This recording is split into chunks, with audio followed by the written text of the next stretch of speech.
Hi, this is Carrie Brownstein. This is DJ Premier. This is Darren Aronofsky. You got the RZA right here. Rose McGowan. Radiohead. Aisha Tyler. Tribe Called Quest. Fred Armisen. Fritz Paul. Javier Munoz. Seth Meyers. Frankie Cosmos. Flying Lotus. Hi, we're Chaim, and you're listening to the Talkhouse Podcast.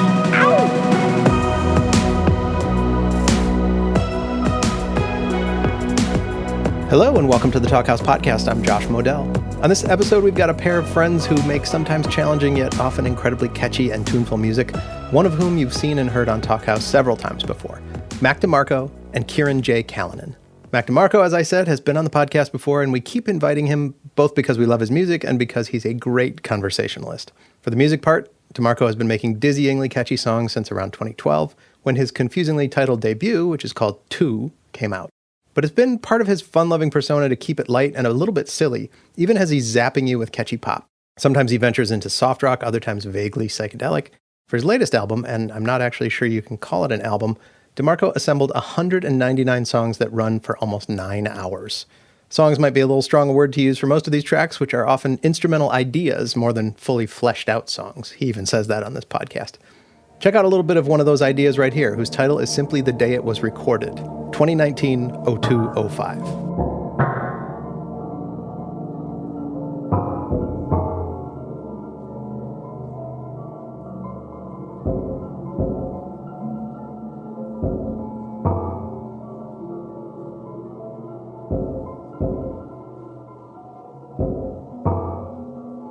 Now, Kirin J. Callinan's records are, like DeMarco's, sometimes referred to as provocative.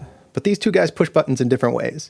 While his friend Mac gives off chill vibes on stage, Callinan likes a little bit of danger in his performances. His records can be grandiosely pop-centric, while his persona is kind of intense. He's often compared to either David Bowie or Nick Cave, and I think the truth is somewhere in between. He's played on a lot of other folks' records, including songs with DeMarco and appearances with Caroline Polachek and Mark Ronson, and he starred on the TV series Top of the Lake, so a varied career to say the least. Next week, we'll see the release of Callinan's fantastic new album, If I Could Sing. Check out a little bit of the song Young Drunk Driver.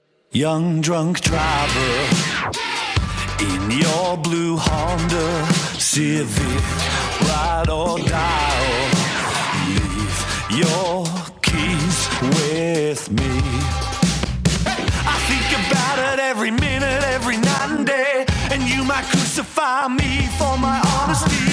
My heart is open, the truth revealed. I see the future, you die behind the wheel. You'll realize quickly that DeMarco and Callinan are old friends. They get right into talking about Callinan's recent dye job and other chummy topics. Some are less fun, including the recent theft of Callinan's motorcycle, recent meaning he had just gotten off the phone with the police when this chat started. They also talk about the relative coolness of tennis versus golf, Callinan's new record, and potential future collaborations. You heard it here first. Enjoy.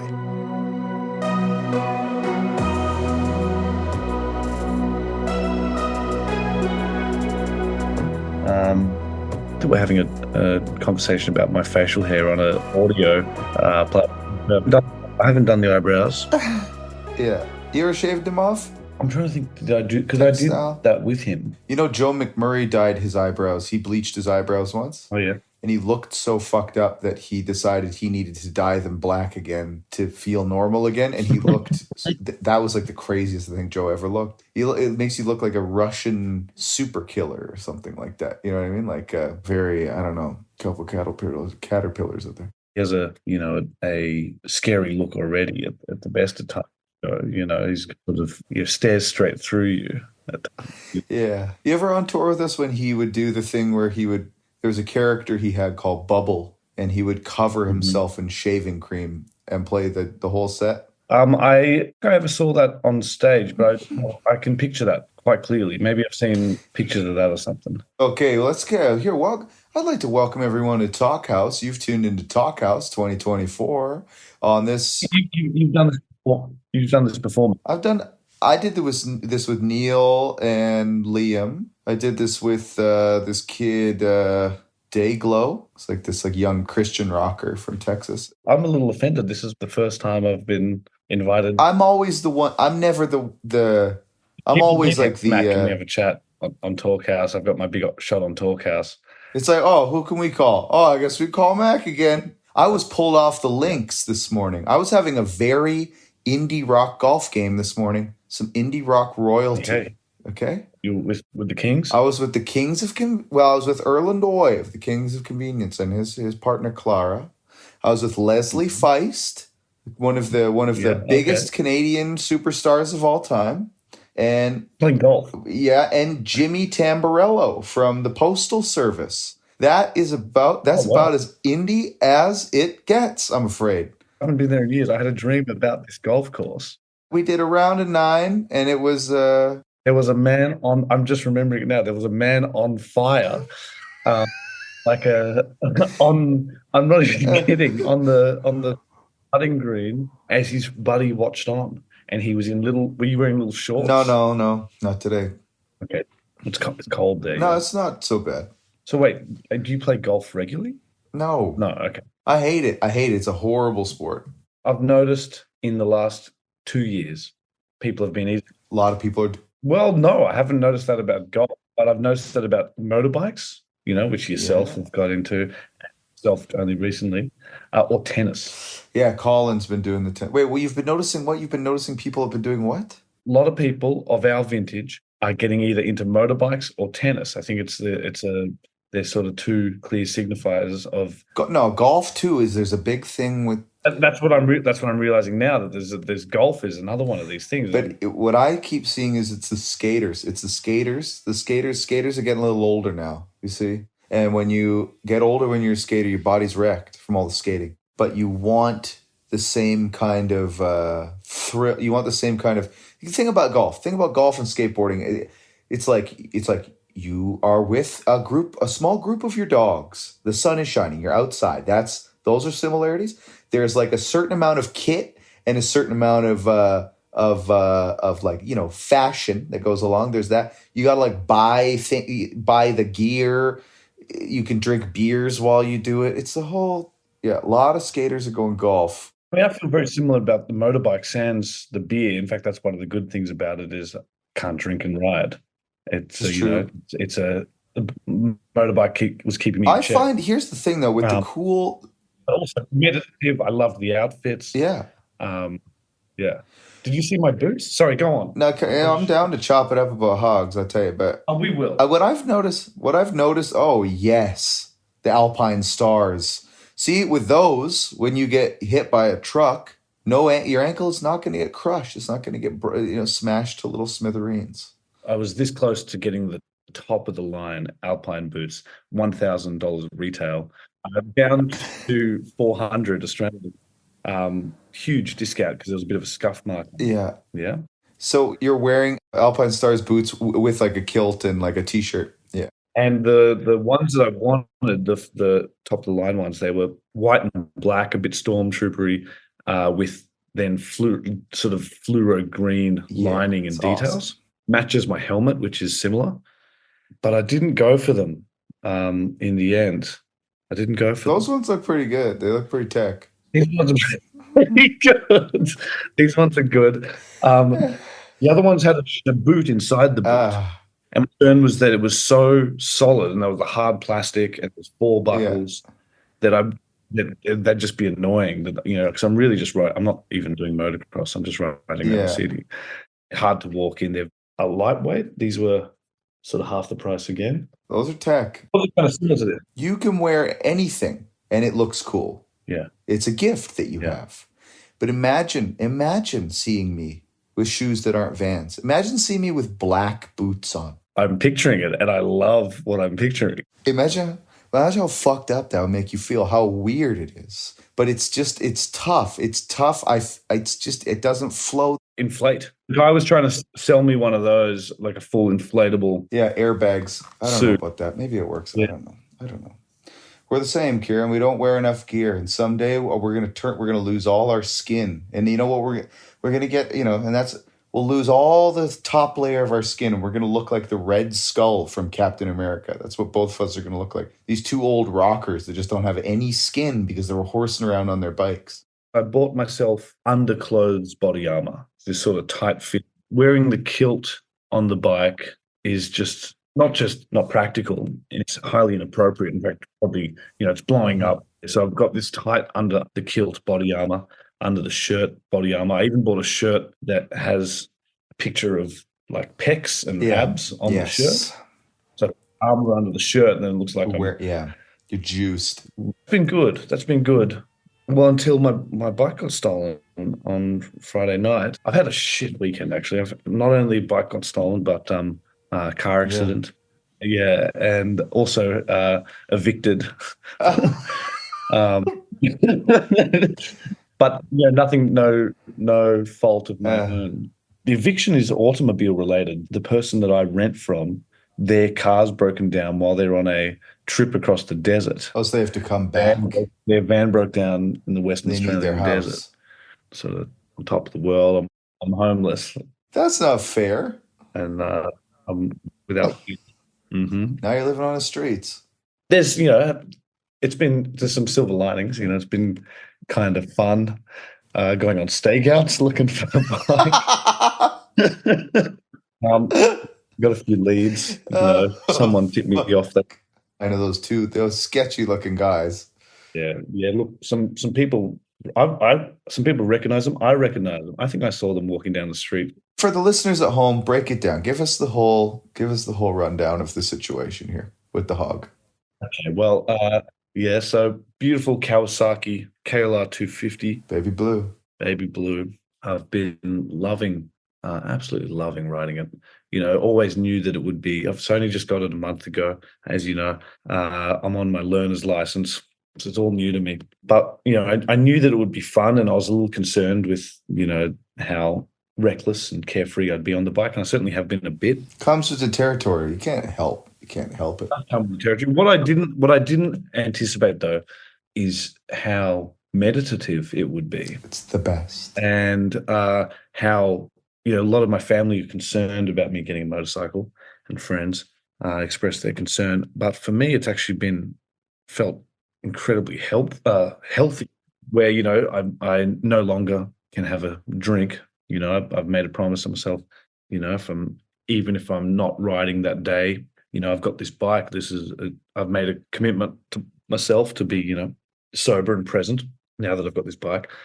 So, it's been stopping me from drinking. It's stopping me from being on my phone. You get on that bike, all you can be is in that moment. It's been wonderful. Mm-hmm. So anyway, been fantastic. Been loving riding this bike. But I was playing a show on Friday night with Al Cam, making a little cameo with Al Cam, and didn't even really need to sound check.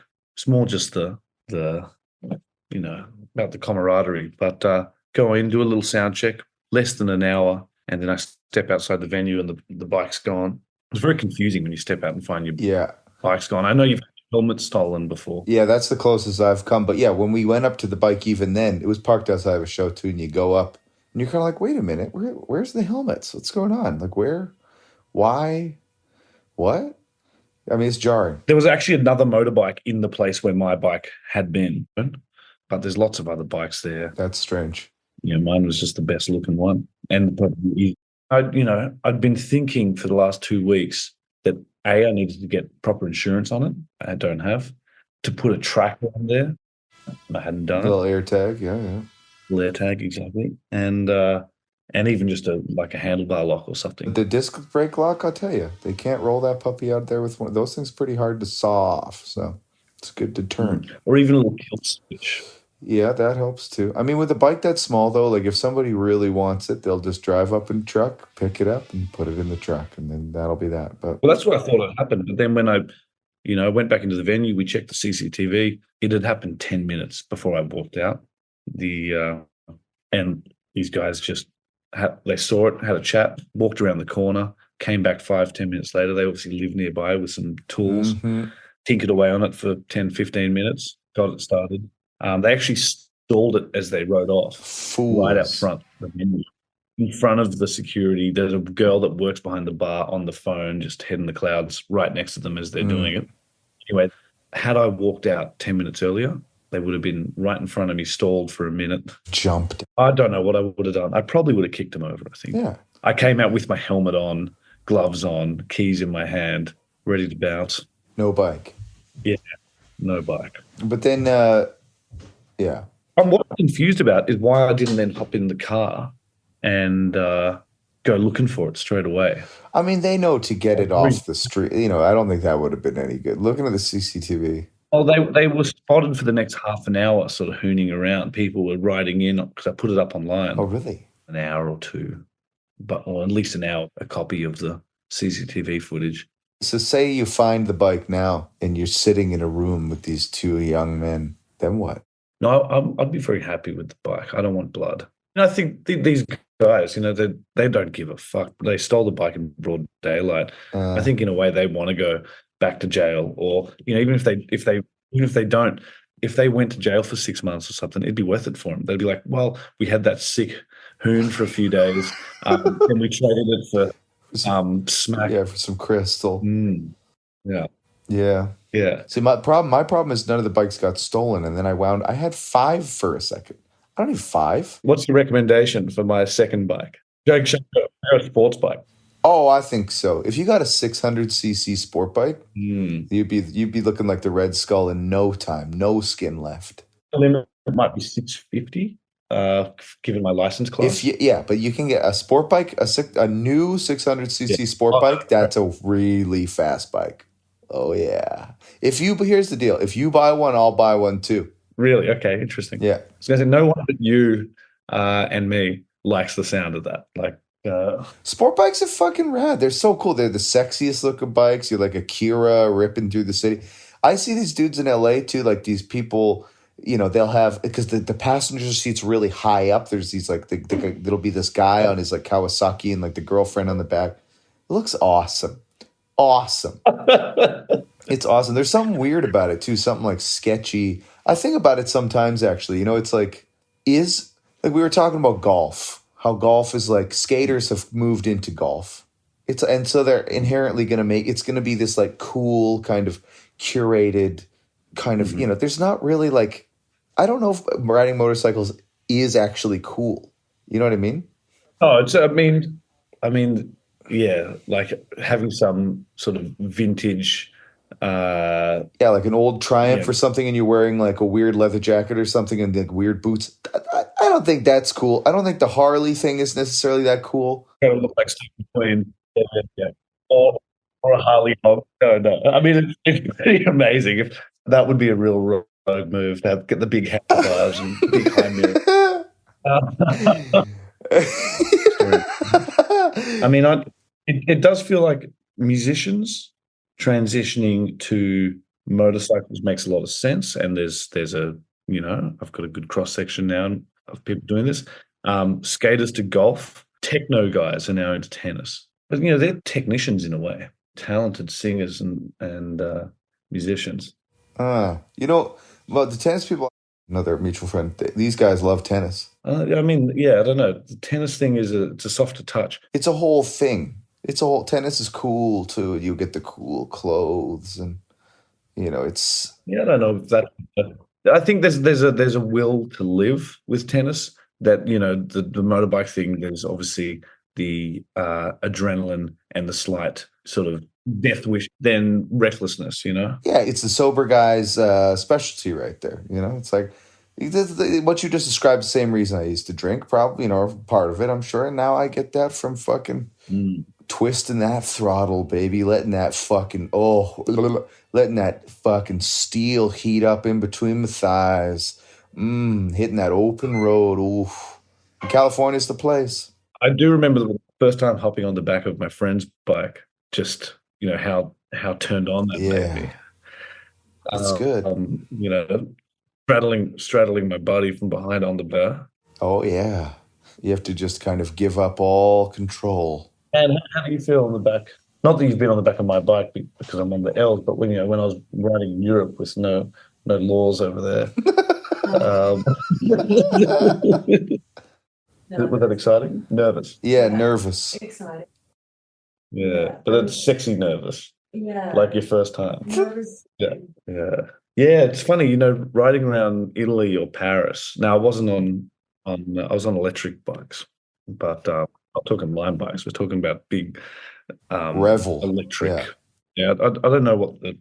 Do we have any photos of that one from? Yeah. You do? Did you send them to me? That's what planted the seed for me, really, though, was getting around Paris, darting through Parisian traffic on a. So they do a.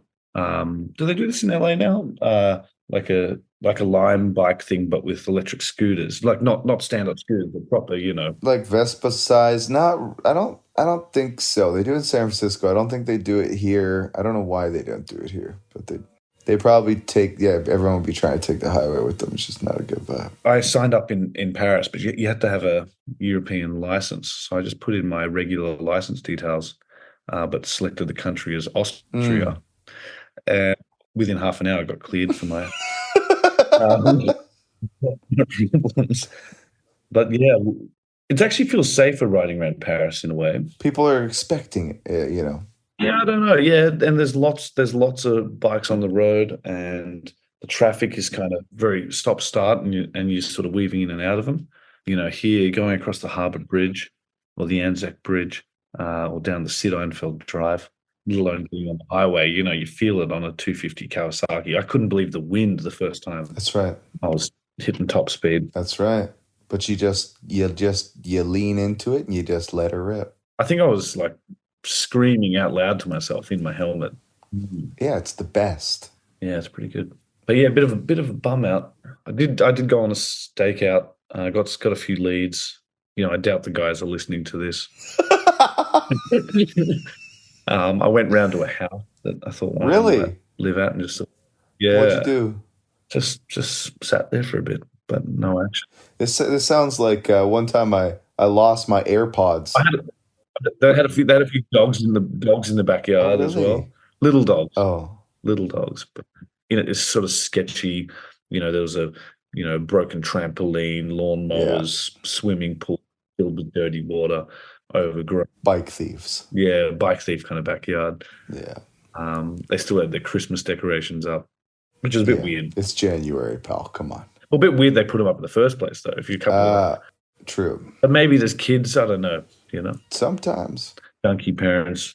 I'm being completely presumptuous. I don't know. Well, hopefully it comes back, but if it doesn't, it's time to get a 600cc minimum sized engine. Yeah. And continue shredding. And then eventually we can do our big, what was our idea that we had? You, me, Tex, Conan. You mean Tex? What about Conan? Yeah. The world tour. Conan on the Nat. Con doesn't ride bikes, does he? No, he does. Okay. I mean, I asked him if he does, and he said he did, and then he sent me a picture of him on the Nat. And I didn't. But, Mane. Mane, yes. Mane's got that's right. The world tour. Yeah, I mean, riding across America. Something really bleak about riding across Europe on a motorbike. I think it would be nice. It'd be great, especially like if you're Italy. I was going to say, if you're around the Mediterranean, amazing, incredible. Yeah. That's very romantic. But and obviously Germany has Autobahn, and it's like, but there's something real bleak about pulling into a German or Dutch gas station. Yeah, well, we'd have to scenic route only. I mean, there's some, driving in America can be Portugal bleak to Croatia. Not the way we're going to go. I could.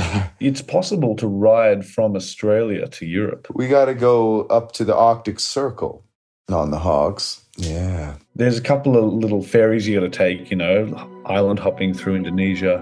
Oh. But once you get to mainland Asia, I can get all the way to Europe.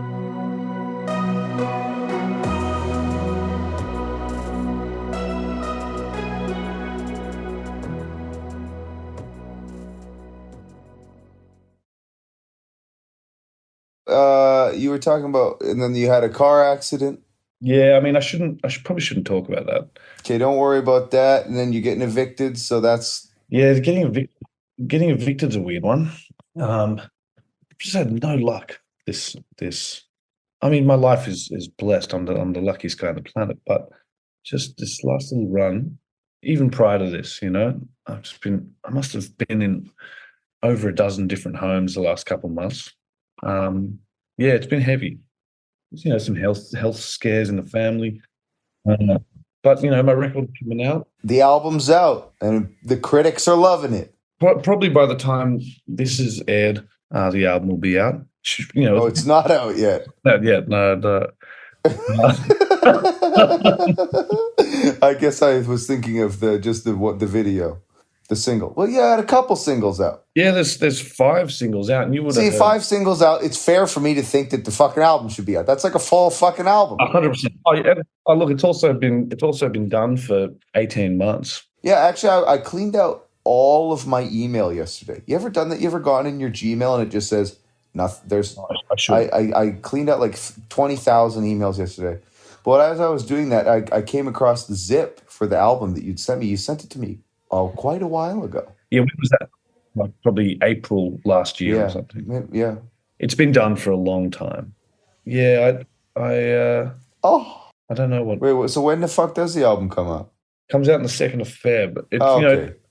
There's been reasons why it's been postponed, and the only you don't think the world's ready.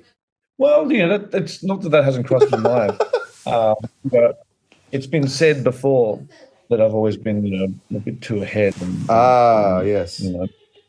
So maybe that's one of the silver linings. Maybe is that it'll make sense contextually, or it'll just be even more irrelevant. It could go either way. Mm-hmm. A lot of these songs, it sort of doesn't matter. Well, for many reasons, but a lot of these songs, I wrote them. I'm sure you've had put out songs back. In fact, I'd like to know where some of these guitar parts or melodies been hanging around since I was a teenager. I wonder if I have anything that's that.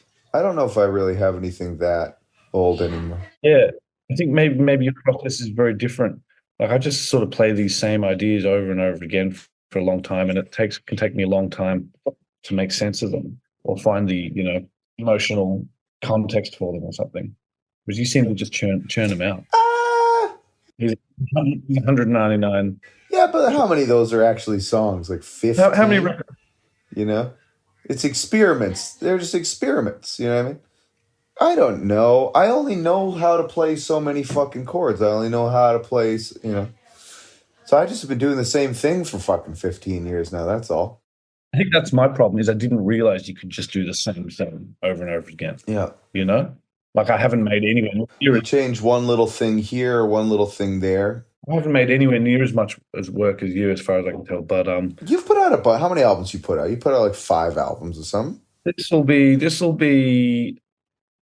there's 5 Kirin records, but one's a covers record and one was sort of a home demos thing. So this is technically album 4, studio album 4. Which is the home demos one? It's called Am I a Woman Yet? From when I was 19, 20 years old. I don't think you would have even heard that. I never heard that one. No. But, I've also been part of so many other bands too. Yeah, you're working hard. There's no lack of working hard. And I think it's, here's my thing. I think that if I did, if I worked in studios and I worked with producers and I got flashy sounds and all this stuff, me personally, I don't know if it would suit my music. I think that my music it needs to be just this weird, scrappy, whatever. But I've seen the hustle. I've heard, and I think that it's important. Although this new record you did in all kinds of, it wasn't like fancy studios. But it is. It was at home. But it is fine. Yeah. I think that all I'm saying is putting the time in. Sometimes records need to take longer, and I think in your case, there's nothing wrong. Oh, they take the time they take. I don't know. I'm going to do something else though. I reckon maybe I'll come over to LA and we'll open a garage, a bike garage. We do. Well, let's do that. But we should do a record together. Okay. It's long. And then we tour it on Hog. Tour it on Hogs. Exactly. The record could be you and me doing the music, and then Tex will be the singer. Perfect. That works for me. Hasn't his voice just got, it's like butter, isn't it? Yeah. Love listening to Tex. God bless him. Who would, it's incredible. Yeah. I could do that. Well, I've been waiting since what? What is it now? 2024. You haven't been in LA since 2019. 2020. Really? January 2020 or February 2020, because COVID was popping off. We were all bedridden for a few days there in February. You left us. Remember that? Did you come to the Tame Impala show? Were you there? That for me, that's when COVID started, and they were all like, "Matt gave us COVID." And I was like, "Shut the fuck up."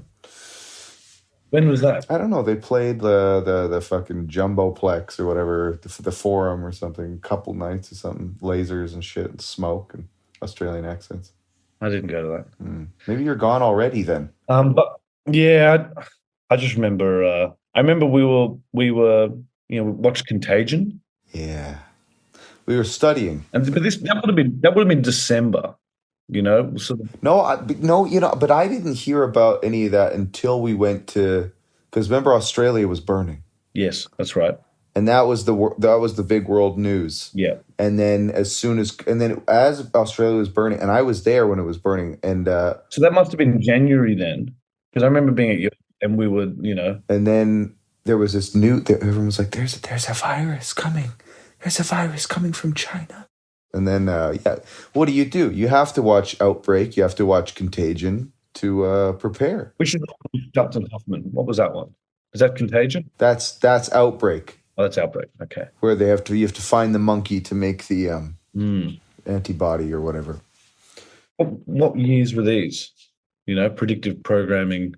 Outbreak from the 90s. Contagion yeah. From maybe 2011, 2012. There was talk of coming back in a couple of weeks' time, actually. But either way, fuck coronavirus. It's all fucking what a piece of poop. But you should come back now. I still don't have my visa. Still not allowed. Just come on back. I'll talk to Uncle Sam. He'll let you through this time. What? Yeah. When's the Grammys? I don't know. You're asking the wrong guy. Although last year, I guess I almost won one Really? Because of JD and Domi they were up, but they didn't win. I guess I would have gotten some kind of plaque or a medal in the mail or something. What did you produce it? I think they gave me producer credit by saying on one of their songs. So that would have been cool. That would have been cool. Who'd you say? JT, Justin Timberlake? Yeah, JT. Yeah, with JD and Domi. JD and Domi. I don't think you've met them yet. I don't know these guys. But speaking of accolades, we need to, I think it's time that we go get some honorary degrees. We've been in the game long enough. That came up in conversation just last week. Yeah, I would like to do it. It doesn't have to be from Juilliard. I'll go to the Jazz Conservatory in Edmonton or something. That's fine. I was going to say, is there one in Calgary? In Calgary, I wouldn't know, but there is one in Edmonton. So, Well, you should go to Calgary. I mean, I'll go. Here's the bottom line. I'll go anywhere they're willing to give me one. Alec was also, Donald was saying that I should try and get an English one as well. Just like maybe as a literary an English degree figure, as a poet. Yeah, as a poet, I can get a degree. That's pretty good. And these wouldn't do anything for me, but it would be nice for my mom. So if anybody that works in the faculty of a school is listening to this university, I'd like a degree for free, please. I'd like a music degree for writing all those damn songs. Yeah, I'm pretty strapped for cash, to be honest. I could, sort of strong arm blackmail someone into giving me a degree, and then I could lecture. That'd be fun. Yeah, it'd be awesome. Returning to my high school. We should have degrees. Triumphantly. Maybe we could even get like a master's for free or something. Or I'll tell you, I went back. My cousin Kate was in grade 11 or 12, and I was like, you know what?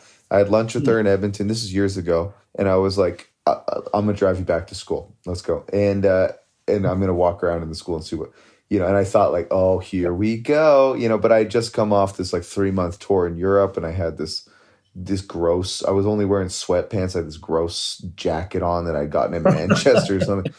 And I was approached were the kids excited? Nobody. No one knew who I was, and I even checked in at the office, but I was approached maybe 4 times by teachers being like, "Excuse me, sir." They thought I was maybe a person from the street that had wandered into the school, and they were trying to get me off the premises. Which you are, essentially. Yeah, pretty much. So yeah, not the triumphant. I also wish that I had been invited to some kind of high school reunion, but just never went down. It would have been my 20-year high school reunion just this year past, 2023. Didn't hear a thing. I was school captain in my high school. You'd think if it happened, they would have invited me. Maybe there was an expectation that I would organize it. I see. What does school captain mean? You were the president? Head boy. Yeah, the president. Really? Wow. Yeah. Interesting. Yeah, until I was unceremoniously kicked out, actually, as the school captain or president.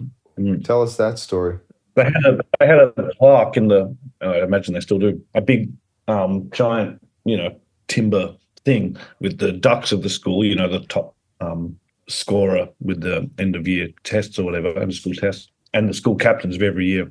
And my name was etched in there. They scratched it out once they kicked me out. Really? And why were you kicked out? That was a long list of offences, but no, the beginning of the end. Well, I should explain that I was initially voted in by. Oh, Jesus Christ! I was voted in by the students.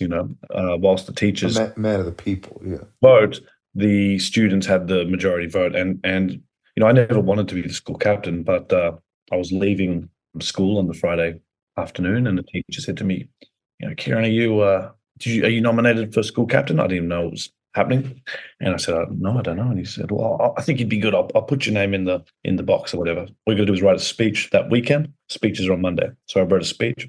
On the Monday, everyone gets up, gives their speeches, to how they're going to be what they're going to do as school captain, Anyway, I didn't really even mention school captain. I just did a bunch of impersonations of students and teachers, a bit of a song and dance routine. They ate it up. It was a huge success. Yeah. It was the performance of a lifetime, honestly. Speech of a lifetime. Anyway, the teachers even gave a little speech after the speeches saying, look, we know that some of the speeches were more entertaining than the others, but this is a very serious, lot of responsibility here. Anyway, I won by a landslide. And anyway, I wasn't really liked that much by the principal. I'd be called in often. I wouldn't really wear uniform. She, we didn't see eye to eye, and I'd let her know this. I'd say, look, Lynette, you're the leader of the teachers. I'm the leader of the student body. We're not always going to agree on everything. This is a conversation, and she didn't like that. But I suppose the main offence that I did was a formal assembly where some birds flew into the school hall whilst Lynette, Miss Russell, whilst she was talking at the school. These birds are flying around. She's lost the room. The kids are screaming. There's laughter. The birds are shitting everywhere. Teachers are trying to get them out of the hall. And I was witnessing all this happen. So I was on stage as part of the official, student body or whatever. I saw what was going on. I got up, fixed up my collar, took the microphone from her. I said, Lynette, I'll handle this. And just said, look, I know this is very exciting with the birds flying around. This is a formal assembly. We have a lot to get through. Just so happens I speak the native tongue of the birds, and I'm just going to politely ask them to leave. And then I sort of did a sort of bird or mating dance on them. Again, honestly, I genuinely thought I'd saved the day. The kids were no longer watching the birds. They were watching me. I got the attention of the room back. They got the birds out. I give her back the microphone 2 minutes later and dealt with. But, she was in tears after Tears? that. Why? Yeah, the school had been made a mockery of. What? I don't know. It was a bit crazy. We just, we interfaced with the world in a very different way. I guess the final straw was, I've never told you this story. No. The final straw was the bell went for the end of lunch, beginning of fifth period, and for whatever reason, we didn't discuss it, but we had a sort of psychic connection, my friend group and I, and we just sort of didn't go to class. We're sitting there, and Mr. Lee's maths teacher comes over. He said, "Boys, bell's gone, time to go to class." And without saying a word to each other, we just surrounded him and started jazz scatting. Like maybe you did tell me this. And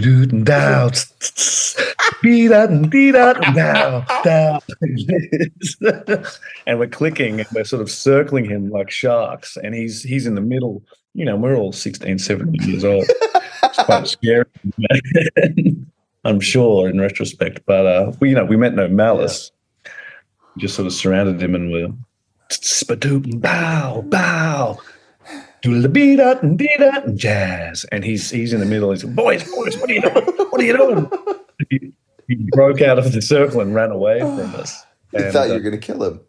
I don't know. It was a bit maybe, West Side Story or Outside.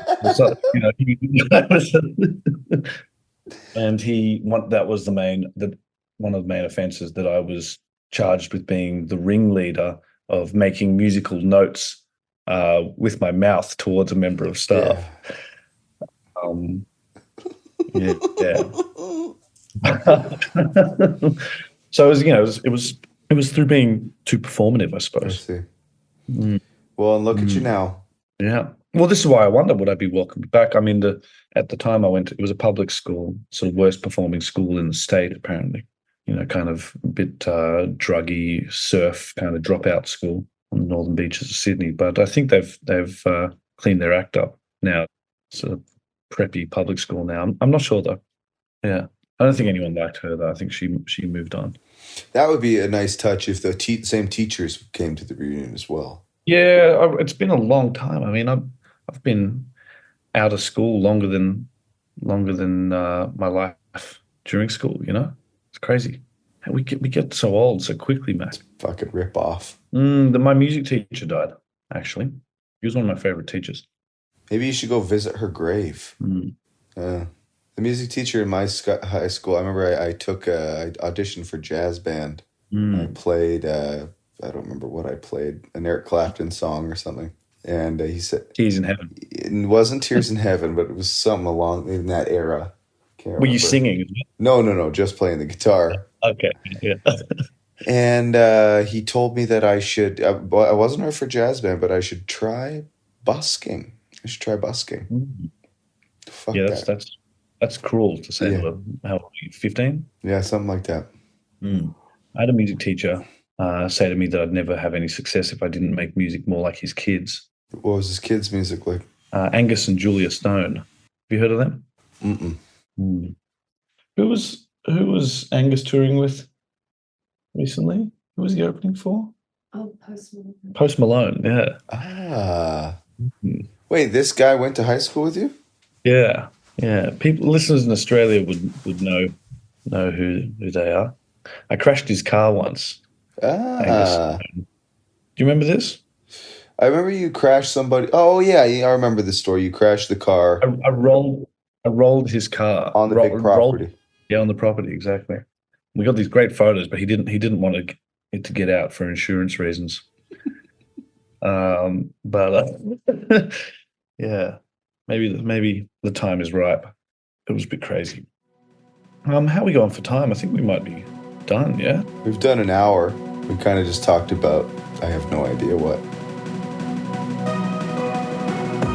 Thanks for listening to the Talkhouse Podcast, and thanks to Mac DeMarco and Kirin J. Callinan for chatting. If you liked what you heard, please follow Talkhouse on your favorite podcasting platform and check out all the great stuff at talkhouse.com. This episode was produced by Myron Kaplan, and the Talkhouse theme is composed and performed by The Range. See you next time.